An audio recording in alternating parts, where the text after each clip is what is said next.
Hi guys, this is Debbie with Debbie J's Crafting Corner. In today's video, I'm going to show you how I created this super cute Halloween ghost tag. I'm participating in an Instagram C.A.S.E case collaboration with some other crafters over in the Craft Collabs group on Facebook. C.A.S E, C-A-S-E, stands for Copy and Share Everything, or Copy and Selectively Edit. In other words, you're using their project as inspiration to remake your own with your own style. The inspiration for my project was this tag on heart craft paper on Instagram. I'll leave a link to her project down below, and you'll see her project during the entire video up in the upper right hand corner.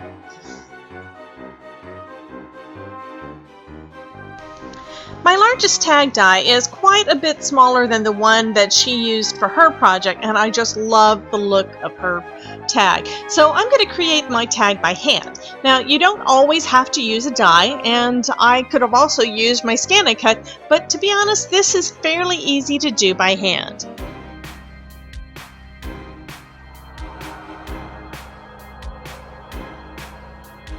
To create the first layer of my tag, I took a card base that I made last year from some Michaels heavyweight orange cardstock and cut off the folded edge. This gives me two panels. If you know me, I seldom make just one of anything. Then I'm cutting the corners off of one end of one of the panels. This will give us that tag shape. Once I've got one of them done, I just trace it onto the other, and then I'll flip it over and trace it again. So I'll basically have a mirror image on each side of that panel. Now I'll cut on those pencil lines.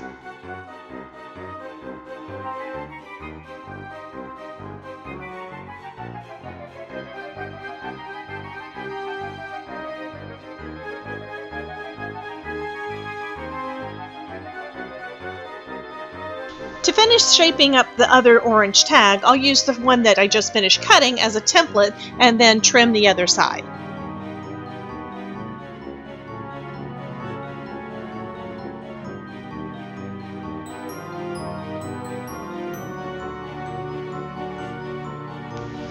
I decided that the top was just too narrow, so I trimmed a little bit off so it would be a little wider.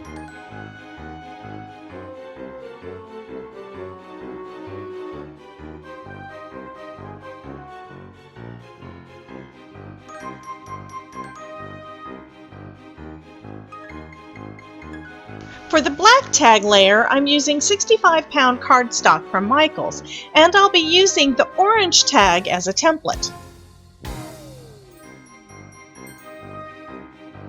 First, I created a couple of 4 1/4 by 5 1/2 inch panels using my paper trimmer.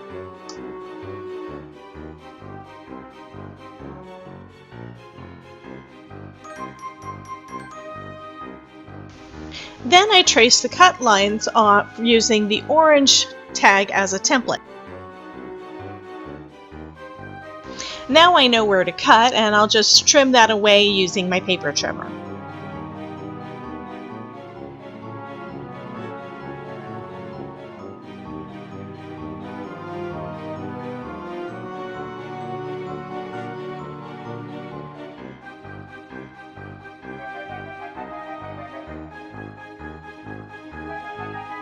Next, I'm going to trim about 1/8 of an inch from each of those edges on the black panel. Now, what I decided after going through all of this is that it probably would have been a lot easier if I created the black panels first, matted them on the orange, and then trimmed the orange so that it was about 1/8 of an inch around.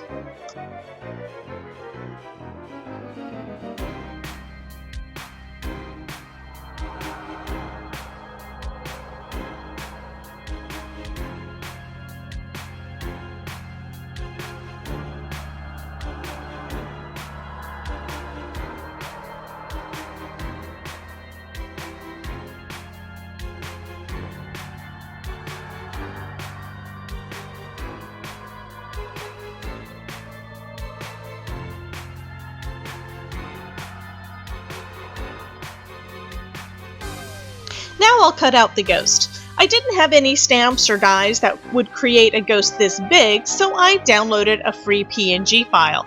I'll leave a link to it in the description box in case you want to use it too.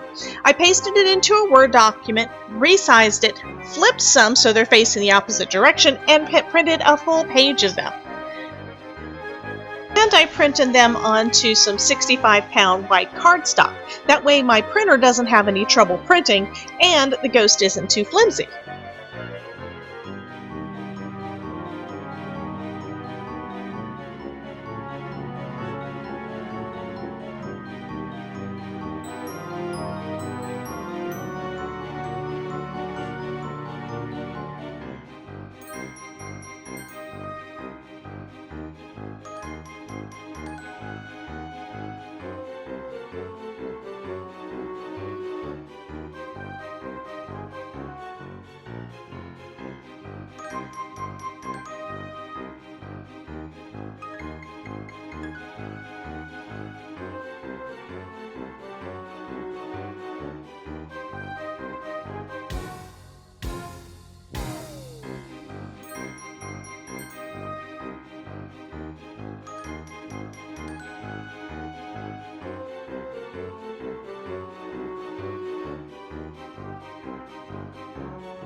I'm using a dot liner adhesive runner to adhere the two layers of my tag together and to add the ghost to the front.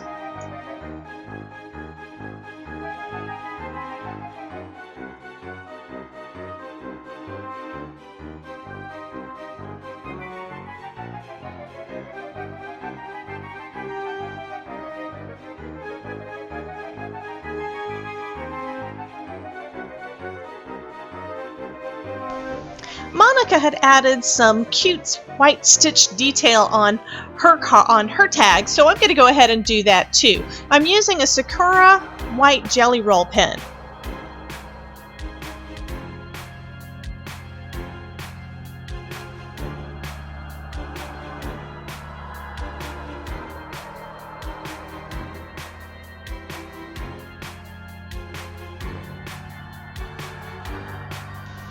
Next, I'll create that cute sentiment banner. This is about the point, though, that I realized that I had stopped recording. So what I'm doing now is I'm going to go ahead and record how I created the bow and the banner so that you guys have got that to see. I'm taking a scrap, just a piece of pattern paper, and cutting it down to about 1 inch wide, and then I'm going to cut it to be about 3 inches long. The ghost isn't huge. I mean, it's big for a tag, but it's not really big, so we don't want to have too big of a bow on there. Then I'm getting out my envelope punch board, and I'm going to be cutting the different little notches to put together this little bow that's going to go on our ghost. I'm punching at each of the ends and at the center, which is at 1.5 inches, and then I'll flip it around and do the same thing on the other side.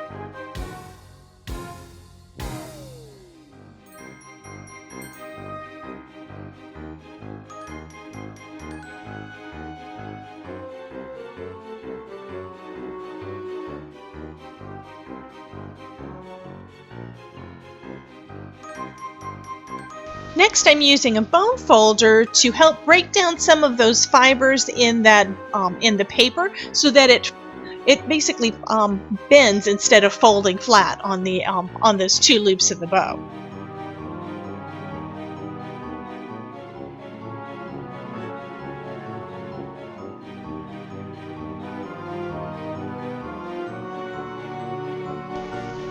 I'll glue the center pieces together using some art glitter glue and hold it for a while it has time to dry using my reverse tweezers.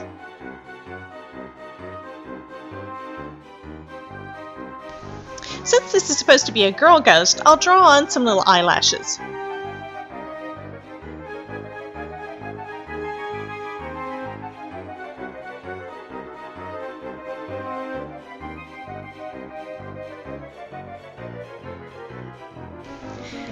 Next, instead of creating another tag, I decided to go ahead and glue the bow and everything onto the little ghost. That way I can use the ghost on another project instead of just using it on a tag. By the way, I made a bunch more little tags before I realized that I had not recorded everything. While that's drying, I'll go ahead and get this sentiment strip done. I'm cutting a piece of scrap orange cardstock at about 1/2 inch, and then I'm going to just write on it, no stamps needed, just going to write on it with a Papermate Inkjoy gel pen in black, just that ghouls want to have fun. That's the same sentiment that she used on her tag, and I just thought that was just too cute.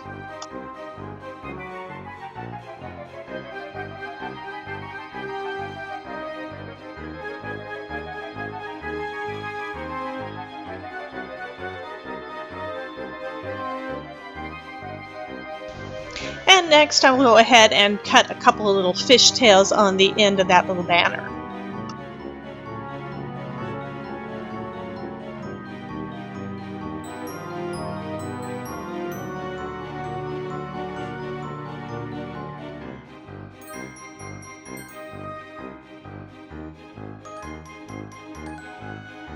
And then I'll adhere that little banner onto the ghost with some foam dots.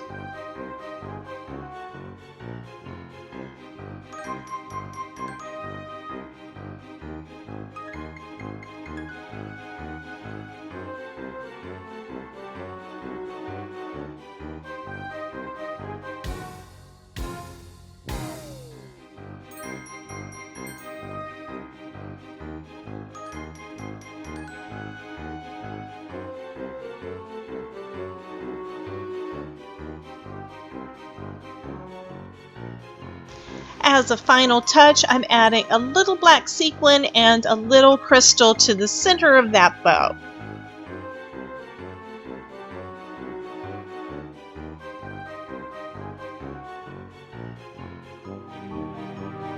That finishes up this project for today. I hope that you are inspired to get going on your Halloween crafting, and I would love to see what you create. So come join my Facebook group, Crafting with Debbie, and show us your creations. I've left a link in the description box down below. Oh, and if you make anything using ideas from one of my Halloween videos, please post a picture and tag me at hashtag DebbieJ'sCraftingCorner and at hashtag DJCCHalloween2020. You can also see all of my Halloween videos for 2020 by clicking on the hashtag DJCCHalloween2020 down in the video title. Here are some other videos that you may be interested in. Thank you so much for dropping by, and remember, if I can make it, you can too.